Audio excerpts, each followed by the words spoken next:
哎，刚好上到那个感觉一起的节目，好嘞。一上。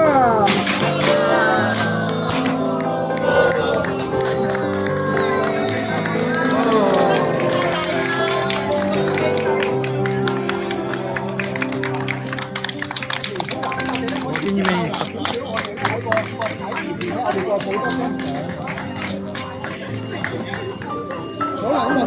第9间诊所，我们金汇大学中医学院的诊所。卞教授在2001年来的时候，我们只有1间。我和卞教授来的时候还没有诊所，后来开了诊所。我们当时是在金汇医院帮人家出诊，那么我们现在呢，已经有17间，加上你们这就18间。其中呢，我们自己直属的这个刚好是第9间。99大吉，你们的人心仁术、善意善举，我觉得不仅是造福社群、服务民众，更重要是我们中医传承的一个重要的宝贵的资产。我们会把这里作为一个教学基地，将来我们的学生会来这里学习。我们会把你们的善举的故事讲给学生，讲给病人，让中医的济世救人的精神呢，代代相传。再次感谢Donna，感謝各位支持者，謝謝各位支持。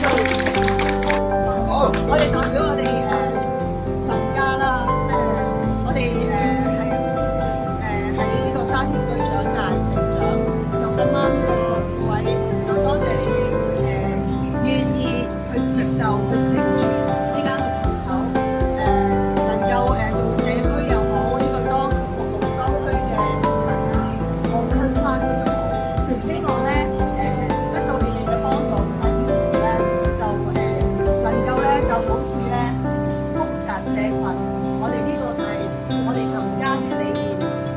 呢間鋪頭，呢間中醫診所叫做沙田榮福鋪中醫診所。佢中醫甚至係中醫好好，佢俾個機會我哋去諗，你可唔可以去提名一個名啊？咁於是乎，我哋就用我哋嘅佢哋嘅爸爸媽媽2個字係拼埋一齊，即啱啱剛剛好，就係我哋嘅心思意念福澤社群。我哋就希望好簡單呢個4個字，就由呢一間香港浸會第一個沙田福民中醫診所去繼續去發揚光大，去發揚中醫或者係中西醫去協作去醫好我哋嘅市民咯嚇。就我唔深長去講啦，就係咁多。阿13有咩講？我唔講啦。阿10，謝謝，多謝大家。造福社群啦，好，俾啲獎啦！到尾，到尾，呢條啦，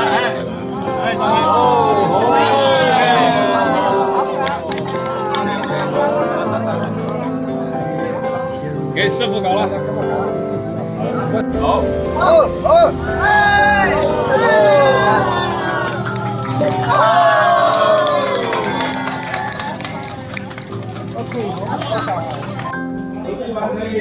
健康让他们见到。